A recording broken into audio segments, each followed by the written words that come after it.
você, tudo bem?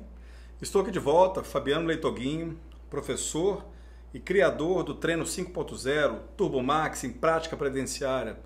Você que está acompanhando os meus vídeos aqui, muito obrigado, valeu pela sua audiência e divulgue para os seus colegas aí, tem muita coisa interessante que eu vou falar, já falei e vou continuar falando para te ajudar na sua advocacia previdenciária, para te ajudar nessas dores que você tem no seu dia a dia. E olha, inscreve aqui nesse canal, tem muita informação legal aqui no Portal de Direitos, tanto nos meus vídeos quanto nos vídeos dos meus parceiros. Muita coisa vai te ajudar aí, ajudar você, a seus clientes, a seus colegas que estão aí. Tem muita informação gratuita, de qualidade para você. Você vai ter muita informação que eu vou te dar aqui agora e outras que você vai saber pela notificação que você vai receber aqui do YouTube. Não deixe de se inscrever. Vamos lá. Eu já te falei em alguns vídeos sobre a advocacia previdenciária, suas dores, o que você pode fazer, dicas. E aqui eu vou te falar sobre as mentorias que eu faço no meu treinamento. Vou colocar aqui, ó, abrir a caixa preta das mentorias que eu dou, com as principais respostas que eu dou aos meus alunos, e vou passar para vocês aqui agora. Você vai ter informação minha que eu faço para os meus alunos, mas você vai entender por que eu faço dessa forma. Por que a mentoria é importante para o meu treinamento? Porque ela incrementa e ajuda, e você consegue, com essas respostas que eu dou, sair na frente. Veja o que eu vou te falar, utilizando exemplos de uma aluna que já me procurou diversas vezes dentro do treinamento e diversas perguntas muito interessantes que vão poder ajudar a você que às vezes está com o mesmo problema. Preste atenção e fica comigo até o final desse vídeo, ok? Aqui nós temos essa aluna, que eu não vou falar o nome dela real, vamos falar aqui como a advogada.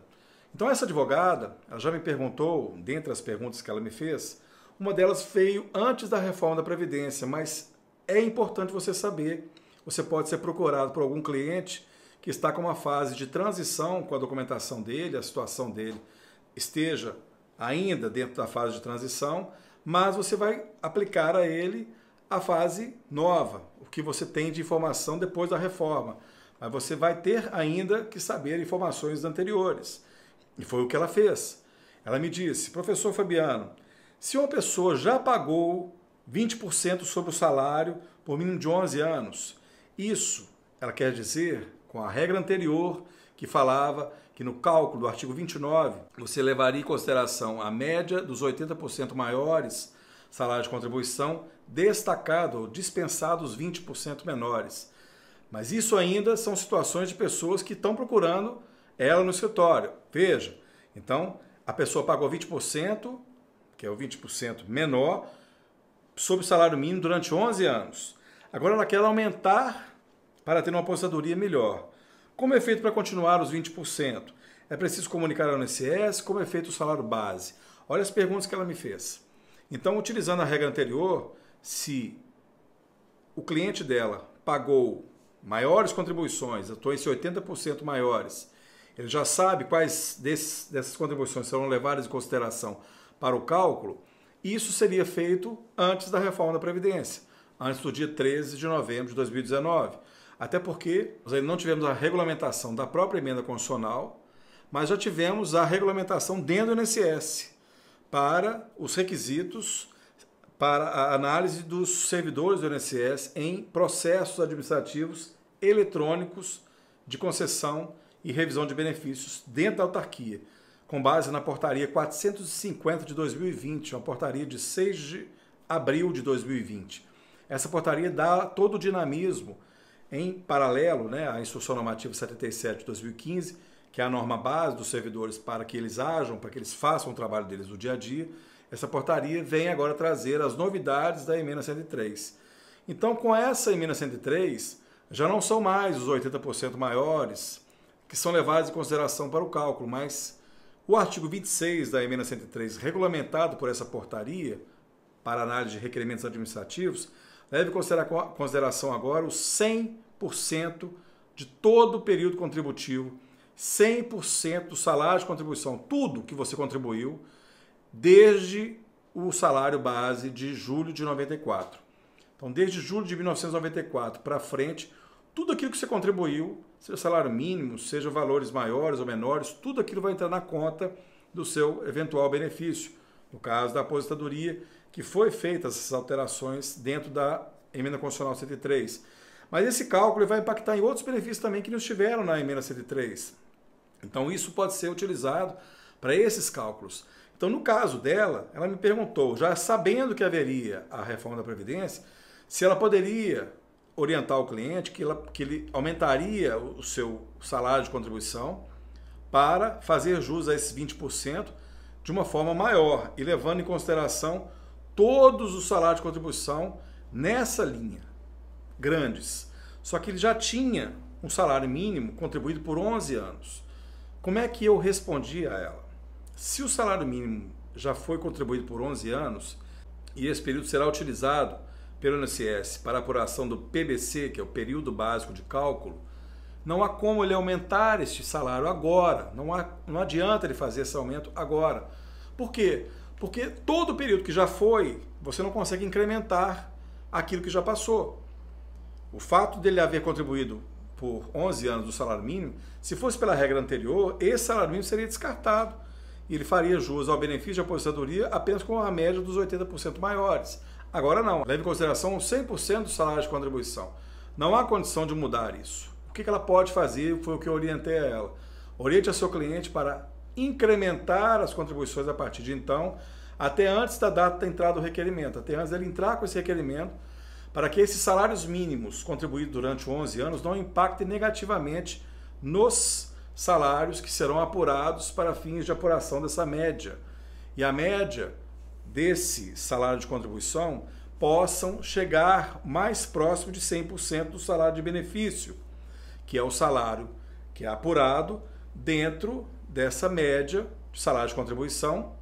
Então, para você ficar ciente aqui agora do que se trata isso, salário de contribuição, ele é descontado do seu pagamento, ou você paga pelo carnê ou pela GPS eletrônica, é tudo aquilo que você contribui para o INSS. Esse é o salário de contribuição. O salário de benefício, a partir do momento que você pega esse salário de contribuição, tudo aquilo que você contribuiu em todo o período contributivo, a partir de julho de 94, você vai pegar uma média, essa média será feita com base nessa apuração de todos os salários a partir de julho de 94 até o dia que você entrar com o requerimento. Então, suponhamos que você tem ali 250 salários de contribuição desde julho de 94 até o dia do seu requerimento administrativo. Como é que você apura isso hoje?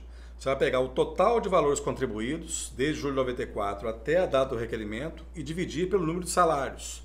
Então, ali você vai ter a média do salário de benefício, que é o resultado dessa divisão de tanto que foi contribuído pelo número de salários que foram vertidos, salário de contribuição. Esse salário de benefício deverá sofrer incidência de um percentual. E esse percentual vai de 60% hoje, com a emenda constitucional 103, né, pelo artigo 26 dela, até 100%.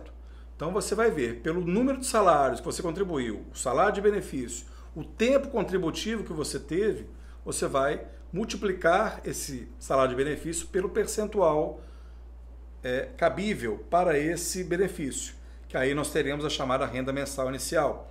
Então, quanto mais você contribuir em valores maiores, nessa regra atual, menor será o impacto negativo de salários mínimos que você contribuiu durante todo o período contributivo. É uma forma que você pode orientar clientes seus. Se eles buscam um planejamento previdenciário, isso é muito interessante hoje, falar de planejamento previdenciário, e o cliente muitas das vezes não sabe, não quer saber disso, só te procura a hora que a vaca já foi para o brejo, vamos dizer assim, o leite já foi derramado, então não tem mais como ele planejar, mas se existem clientes que te procuram com esse intuito de planejar, a hora é agora de orientá-lo. Contribua sempre para valores maiores, para somar aos valores maiores e menores que estarão em períodos anteriores e o impacto negativo seja menor, ou seja, a redução não seja tão grande desse benefício. Porque a necessidade hoje de se buscar benefícios é aproximar-se da média de 100%. Se você chegar a 60%, contribuindo pouco, contribuindo muito, 60% já vai dar um impacto muito grande, negativamente falando, no seu salário final, na sua renda mensal inicial, naquilo que você realmente vai receber do INSS. Então, nesse caso dela aqui, eu solucionei essa dúvida, orientando a falar ao cliente dela para melhorar as contribuições até o momento da entrada do requerimento, para que pudesse reduzir esse impacto negativo. Essa foi uma dúvida que ela me passou eu estou aqui dividindo com todos vocês. Nós temos uma outra dúvida muito interessante que essa advogada também me passou dentro desse treinamento, que ela é minha aluna. Professor Leitoguinho, bom dia. Foi dada entrada numa aposentadoria especial pela função de vigilância armada. Esse é um tema muito controverso, muito polêmico, que eu vou falar a respeito disso aqui com vocês. E ela já estava se defrontando com um caso desse na prática. Então, voltando aqui à pergunta dela. A entrada do requerimento de aposentadoria especial com base numa função de vigilante armado em processo administrativo no INSS desde o ano passado. No caso aqui, desde o momento que ela entrou com o requerimento administrativo, foi em 2019. Enquanto o segurado aguardava, sofreu um infarto, deu entrada na pensão e está recebendo. Então, nesse caso aqui, ela incrementou a pergunta dela com uma outra situação real que aconteceu. Acontece que agora ele recebeu a resposta de indeferimento. Neste caso, como ele está recebendo, poderá entrar judicialmente com alguma aposentadoria especial ou é preciso esperar o perito do INSS dar alta médica? Vejam a situação específica que ela me traz com relação a um caso de um cliente dela que tentava fazer pedido pela aposentadoria especial, ele sofreu um infarto e requereu um outro benefício. Não foi o caso de pensão, ele não morreu. Então ele ainda está incapacitado, então ele pediu um benefício específico para ele continuar recebendo algum valor porque ele estava incapacitado. A empresa retirou ele da sua função porque ele não tem mais condições de exercer essa função de vigilante armado, uma vez que sofreu um infarto e está com sequelas. Então ela me pergunta, tá, eu tenho que esperar o INSS, né, falar a respeito desse benefício que eu entrei com ele? Então, já existe um requerimento administrativo da aposentadoria especial. Como ele está numa situação premente de saúde, recebendo um valor às vezes que não é digno do que ele deve receber, mesmo havendo requerimento administrativo não sido concluído. Isso é uma dúvida que responde a diversas outras perguntas que provavelmente você já recebeu aí. Mesmo o INSS não finalizando o requerimento administrativo, eu posso entrar com uma ação judicial? Hoje o INSS está uma loucura. Diversos requerimentos parados, demorando 6 meses, 1 ano, 2 anos para serem analisados. Eu vou esperar esse tempo todo, meu cliente passando dificuldades, para eu entrar com uma ação judicial? Como é que eu faço? Então aqui, respondendo a pergunta dela, é a resposta que eu dou para diversos outros benefícios que você, porventura, seja passando essa mesma situação na prática. No caso aqui, ela vai precisar entrar na justiça ou vai esperar a alta médica dada pelo perito do INSS? Então, o que aconteceu? Esse senhor, ele pediu a aposentadoria especial, porém ele foi afastado das funções dele da empresa e começou a receber auxílio-doença. Não foi pensão. O nome aqui, ela recebeu auxílio-doença. Começou a receber, a partir do momento que ele estava afastado por mais de 15 dias, ele já entrou pelo INSS recebendo auxílio-doença e a empresa pagou pelo menos esses 15 dias anteriores ao requerimento dele, que é a própria empresa que fez esse requerimento para o auxílio-doença, em razão dele estar ativo daquele dado momento. Agora, ele vai perder o auxílio-doença, vai ter que esperar o médico perito do INSS dar a alta programada, que hoje são 4 meses a partir da data do deferimento do benefício. Você tem hoje 4 meses de recebimento de benefício, já sabendo quando cessará o seu benefício. Ele vai ter que esperar isso acontecer para entrar com uma ação pedindo a aposentadoria especial. Na verdade, esse requerimento dele já está no INSS, de aposentadoria especial. E muitas das vezes, o que eu até falei para ela, o INSS ele não faz a autuação de processo administrativo de aposentadoria especial, por uma razão muito simples. No sistema do INSS, muitas das vezes não tem os dados efetivos de exposição a agente nocivo que aquela pessoa esteve sujeita em todo o seu período laborativo. Muitas das vezes esses dados estão incompletos, esses dados estão errados, muitas das vezes os perfis profissiográficos previdenciários estão feitos de maneira errada, as fiscalizações são inadequadas para perceber nas empresas que elas têm condições de aferir de uma maneira muito mais fiel daquilo que realmente aconteceu, mas não fazem. Então hoje a norma trabalhista ela exige que as empresas façam os PPPs, os chamados perfis profissiográficos previdenciários. os chamados LTCATs, os laudos técnicos de aferição das condições ambientais, nós temos os PPRA, o PCMSO e vários outros laudos que, para a linha previdenciária, os mais importantes e os indispensáveis são o PPP e o LTCAT. Os outros nem tanto. Os outros nem são levados em consideração. Aliás, o INSS ele só leva em consideração, com base no artigo 294 do Decreto 3048 de 99, apenas o PPP. O LTCAT ele é muito utilizado na Justiça. O INSS não vai precisar desse documento para analisar essa exposição de agentes nocivos. Só o PPP para o INSS e a documentação que ele trouxer já são suficientes, a não ser que ele precise de outra documentação que ele pode pedir tanto para o segurado quanto abrir uma pendência para que a empresa, em razão de ofício do próprio INSS, junte essa documentação no processo. Essa segunda opção ela é mais complicada. Caberá ao segurado do INSS, aquele que está pretendendo o benefício, diligenciar junto à empresa para conseguir esse documento. O INSS muito dificilmente fará ofício para essa empresa apresentar qualquer documento que não seja de interesse dela. Então ela não vai apresentar esse documento, e muito menos o INSS não vai perder tempo de pedir isso, vai pedir para o segurado, para ele ir lá, procurar esse documento, trazer e juntar no processo. Então no caso aqui eu tenho que esperar o INSS analisar o requerimento administrativo ou eu posso entrar com uma ação judicial de pedido de aposentadoria especial?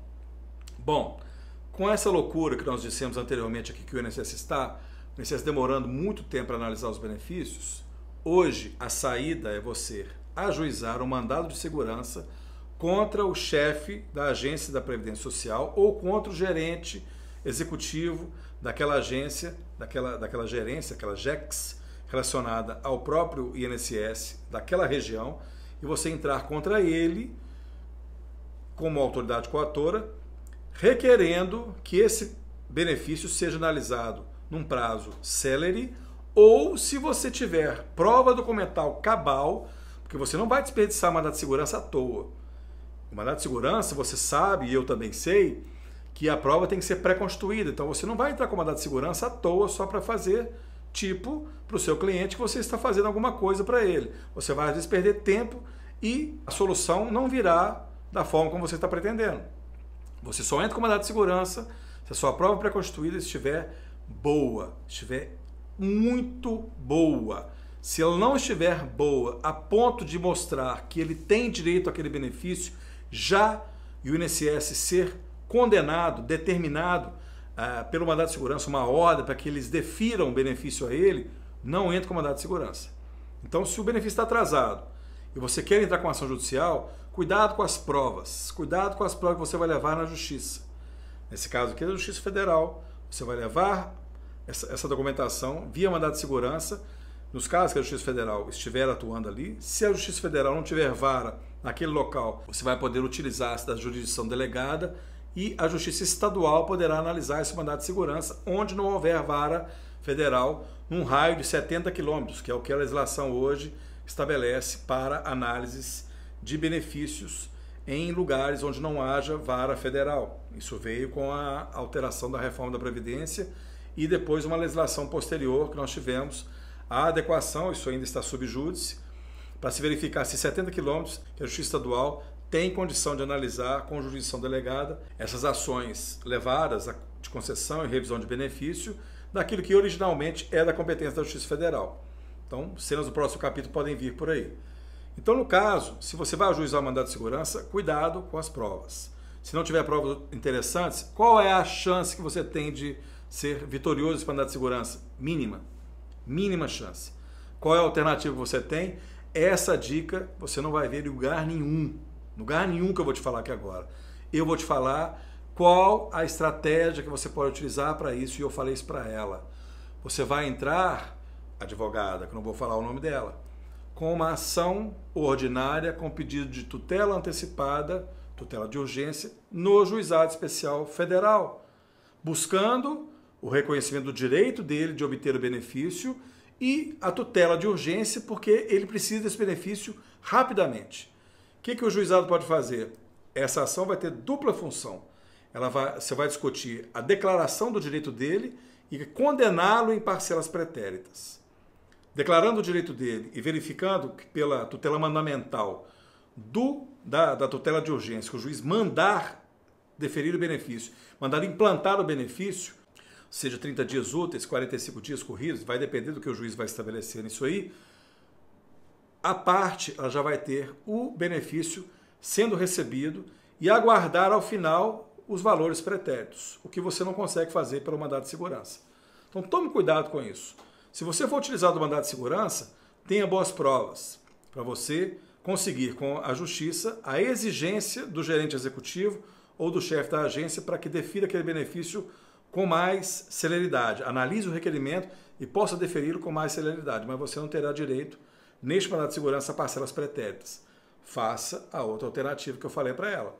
Então pode, desde que você utilize desses meios para você saber a melhor maneira, a melhor estratégia de você fazer esses pedidos. Mas tome cuidado, mesmo no Juizado Especial Federal, você pode não ter o seu benefício deferido. Por quê? Porque o INSS ainda não analisou administrativamente o pedido que foi feito a ele. O requerimento administrativo não terminou. E hoje é obrigação de todo segurado entrar com o requerimento administrativo antes do INSS, antes de uma ação judicial. Se você não conseguir demonstrar a mora do INSS, o atraso para análise desse processo, numa ação no Juizado Especial Federal, o juiz não se convencer disso, ele pode também não te dar o benefício. Então, as provas. Boas provas, você consegue êxito para o seu cliente. É o que eu falei para ela e ela conseguiu êxito porque ela tinha boas provas. Muito atento a isso, viu, gente? Bom, tem uma outra situação interessantíssima que ela também me colocou, e eu estou trazendo para vocês aqui, dentro de uma análise de uma aposentadoria por invalidez. O que ela disse aqui na pergunta? Vem cá para você ver comigo. Caro professor, um segurado aposentado por invalidez desde 2005, 14 anos. Na última perícia realizada, na data específica que ela me colocou aqui, deu uma alta alegando não incapacidade. A perícia do INSS estabeleceu uma data real para cessar o benefício dele, uma chamada alta programada. O benefício com redução será mantido até 11 de 2019. Por que ela está falando aqui benefício com redução? Isso é o que está previsto na regra do artigo 46 e 47 da Lei 8.213. Nós temos ali a progressão de benefícios. Se a perícia do INSS conseguir verificar que aquela pessoa, segurado, que recebe a aposentadoria por invalidez, ele recuperar a sua saúde, a sua qualidade de trabalho, ele progressivamente vai perdendo os percentuais do benefício, que antes era de 100%, vai chegando progressivamente até terminar o benefício e ele voltar ao mercado de trabalho. Então essa progressão, ela é permitida pela legislação. Só que os advogados muitas das vezes entram para que a justiça mantenha esse percentual no total ainda de 100%. Isso levando em consideração a regra anterior à emenda 103, que hoje não é mais 100%. Hoje pode ser que seja 100%, só em 3 casos. Não sei se vocês sabem disso. Se não sabe, fica sabendo aqui agora. Mas a aposentadoria por invalidez hoje só é 100% desde o início em 3 casos. Quando for decorrente de acidente do trabalho, quando for doença profissional ou doença do próprio trabalho. Senão não tem. É 60%, podendo chegar a 100%. Então o que os advogados fazem? Nas regras anteriores, benefícios que estavam ativos, nós temos ali a regra do direito adquirido. A emenda constitucional não mexeu em direitos adquiridos. Ela previu, e a portaria 450 do INSS também respeita os direitos adquiridos. Tudo aquilo que foi feito antes de 13 de novembro de 2019 é mantido inalterado. Então o que os advogados querem? Que isso se mantenha. Então no caso aqui, o cliente dela, ela quer que o cliente continue recebendo 100% do salário de benefício a título de aposentadoria por invalidez e não perca progressivamente esse percentual ao passar dos anos. Aí ela continua a pergunta dela. Tá, ele pode entrar com ação de restabelecimento de benefício? Ele fez recurso administrativo, somente agora saiu o resultado definitivo.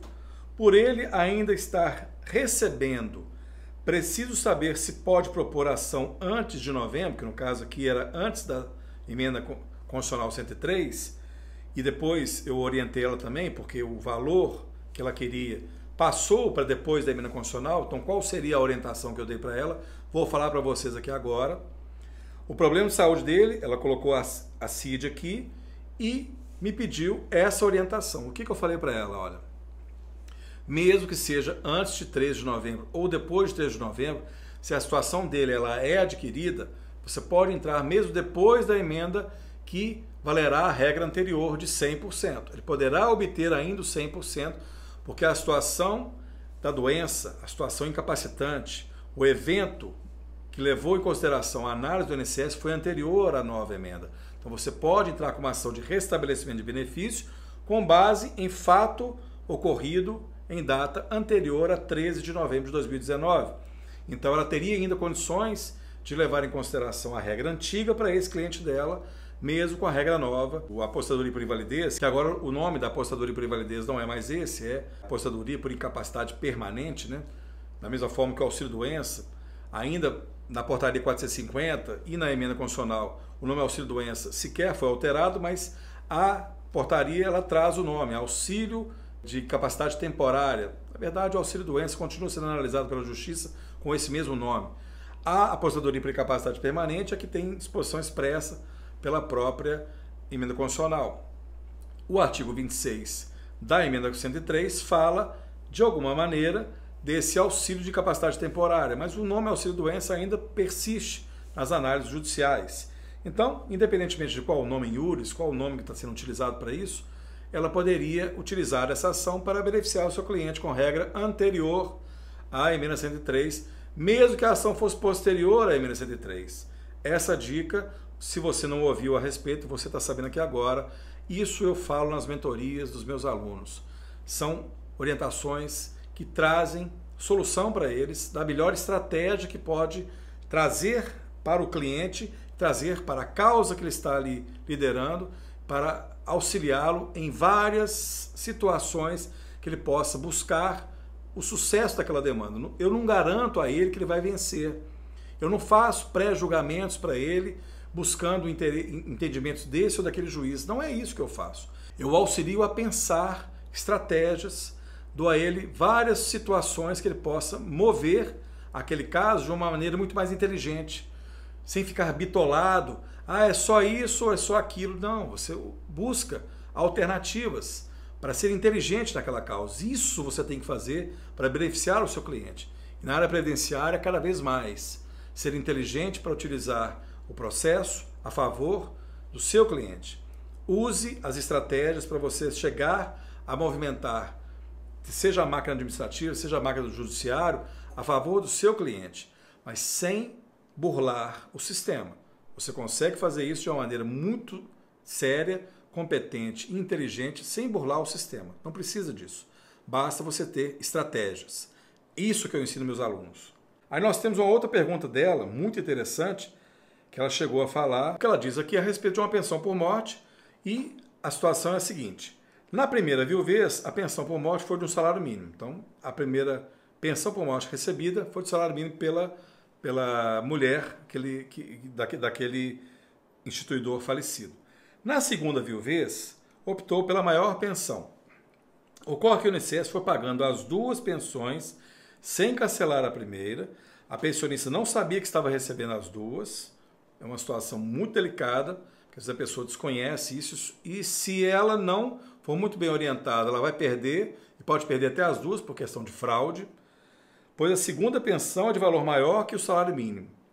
Aí ela me pergunta, depois de todos os recursos administrativos esgotados, o INSS está no direito de cobrar os 5 últimos anos? Então, essa é uma situação muito delicada, muito polêmica, e o INSS, identificando a situação de fraude, ele vai poder sim cobrar. Agora, qual desses benefícios prevalecerá? O primeiro, o segundo ou os dois? Qual deles ela poderá receber? Ela poderá continuar recebendo os dois ainda? São fatos geradores distintos? São. São duas viuvezes diferentes. São dois momentos que ela ficou viúva com dois instituidores diferenciados. Então, ela tem direito às duas pensões. Hoje, com a emenda 103, é possível acumular pensões também, mas só nos casos que ali estão estabelecidos.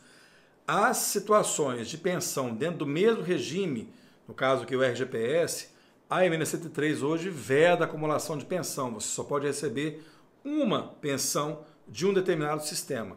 Se você tiver duas pensões do mesmo sistema, você não pode receber mais. Agora, as situações consolidadas, o ato jurídico perfeito, o direito adquirido é preservado? É. Então ela pode receber as duas pensões? Pode.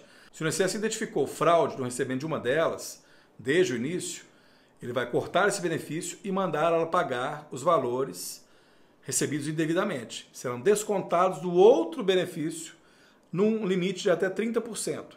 É o que foi estabelecido por essa lei antifraude, mas o percentual 30% é o padrão. Ele é o que estabelece hoje o parâmetro para se descontar benefícios indevidos no outro benefício que está ativo. É uma situação que pode acontecer.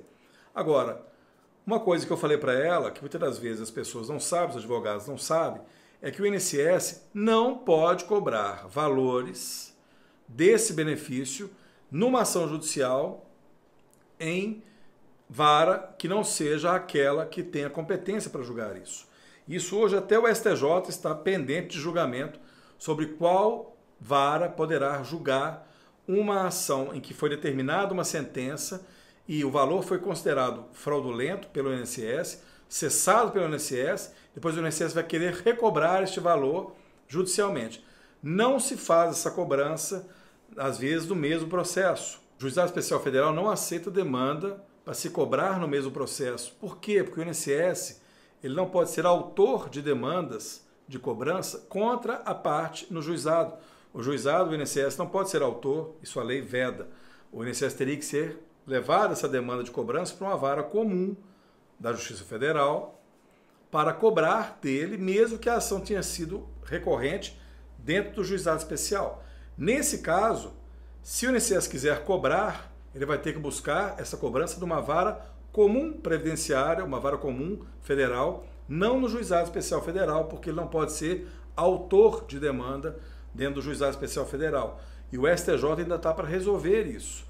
Qual a competência? O juizado terá competência para processar e julgar demandas de cobrança de ações que ele propriamente julgou, mesmo o INSS sendo autor ou não.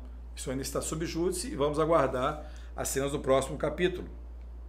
Então eu orientei a ela o seguinte: o INSS vai cobrar, vai ter condições de cobrar isso aí, se ficar identificada a fraude. Se não ficar identificada a fraude, ela vai ter direito a receber as duas pensões, em dois momentos diferentes, com dois salários de benefícios diferentes, com dois instituidores diferentes. Ela vai ter condição de receber, sim.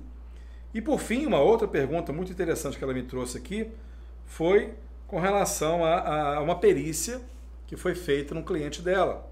Então aqui, olha, uma perícia, o requerente entrou sozinho. Lá no INSS, o requerente da perícia entrou sozinho na sala do perito. O advogado não tem acesso a ela, seja no INSS, seja na Justiça. O advogado não entra com o cliente na sala de perícia. Ele percebeu, o cliente dela, que o perito foi irônico pelo tom que ele utilizou a ele no exame e as perguntas que fizeram a ele. Por exemplo, o perito chegou para ele e falou assim: ó, quer dizer que o senhor ficou 14 anos recebendo benefício do INSS e quer dizer que o senhor trabalhou até 39 anos? Quer dizer, tem que tomar muito cuidado com esse tipo de perquisição e se realmente a parte está falando a verdade, que o perito utilizou desse tipo de artifício para indeferir o benefício, porque muitas das vezes essa afirmação pode ir contra o cliente. Se o perito foi irônico, se o perito levou a cabo uma informação que era falsa e levou a pessoa a afirmar uma coisa que não era verdade, sim, essa questão pode ser utilizada a favor do cliente dela, mas tem que tomar muito cuidado com esse tipo de informação, tem que ter documentos. O que ela não vai conseguir são documentos do depoimento do perito a esse fim. E outra coisa, ela queria pedir nulidade da perícia e outra perícia com assistente técnico. Seria possível isso numa ação judicial ou pedir no próprio INSS que eles deferissem uma nova perícia com base nessa situação específica que ela está me narrando aqui? Ela não conseguiu reclamar dentro do INSS e teve dificuldade para acessar as informações que o perito preencher o formulário, que hoje, né, já de um tempo para cá, é todo feito de forma eletrônica.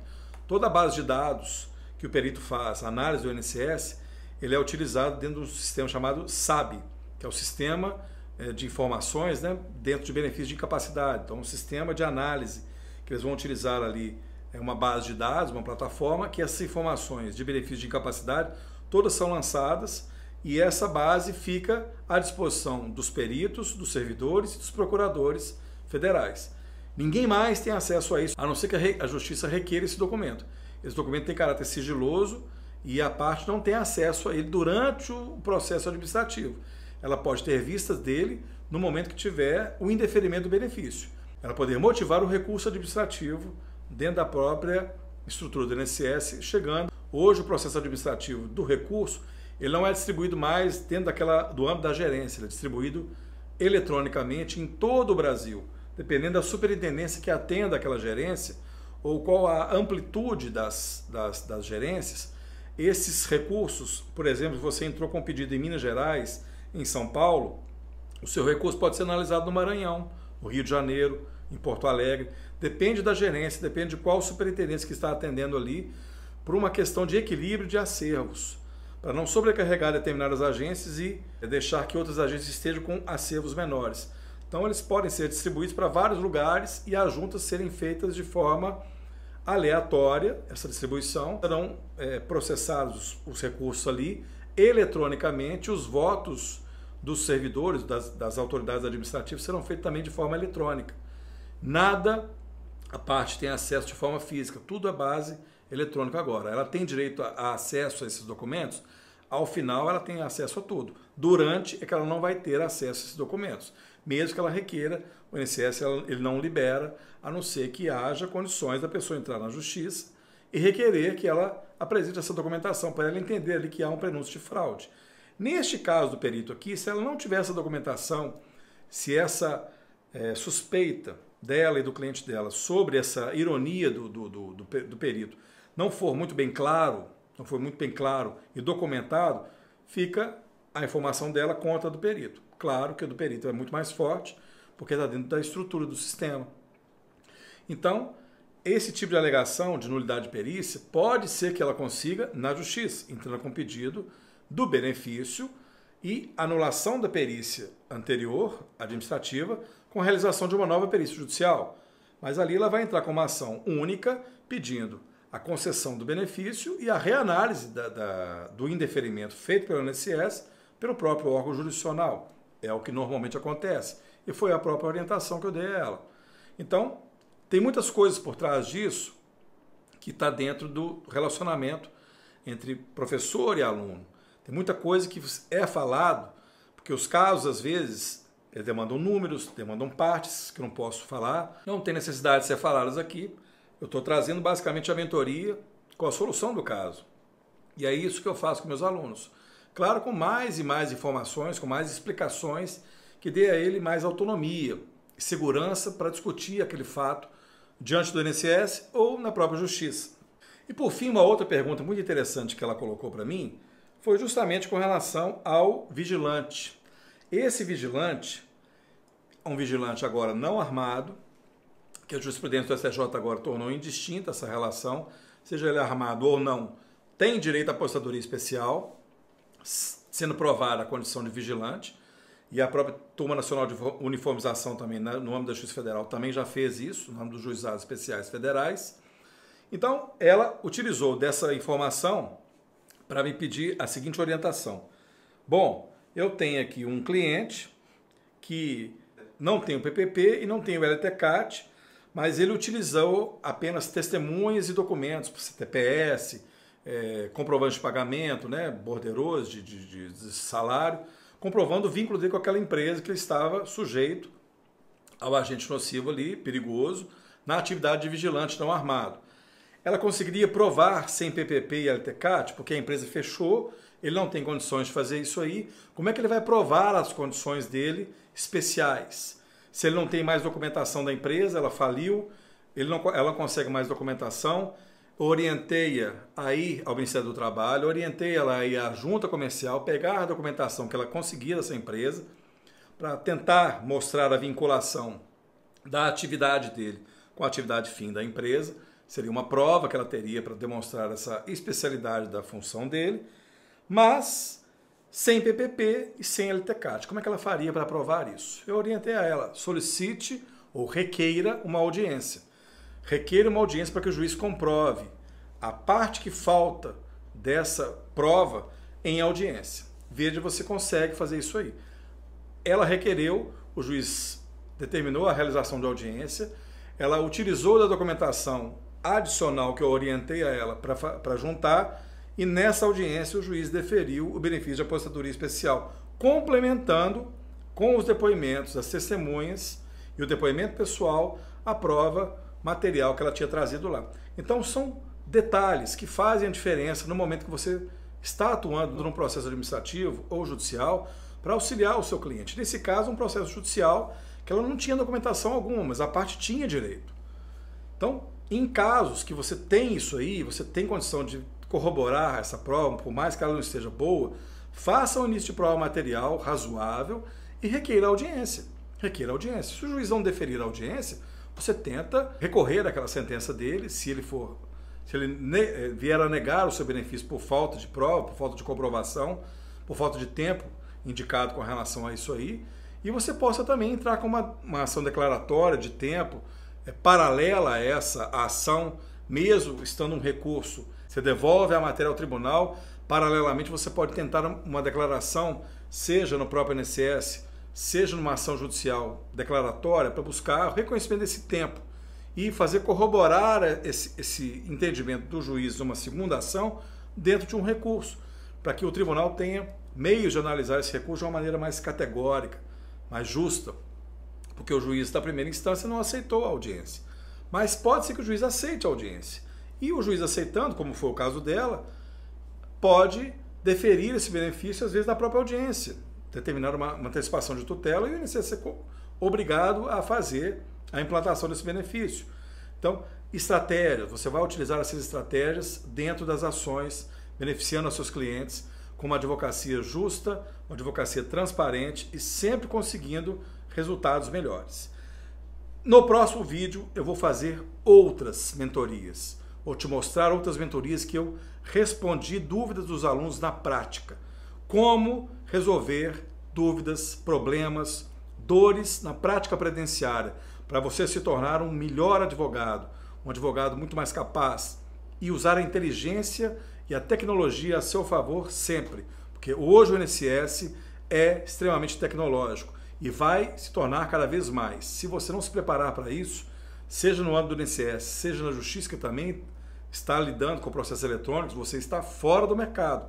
Prepare-se, capacite-se, e eu estou aqui para te ajudar. Aquele abraço.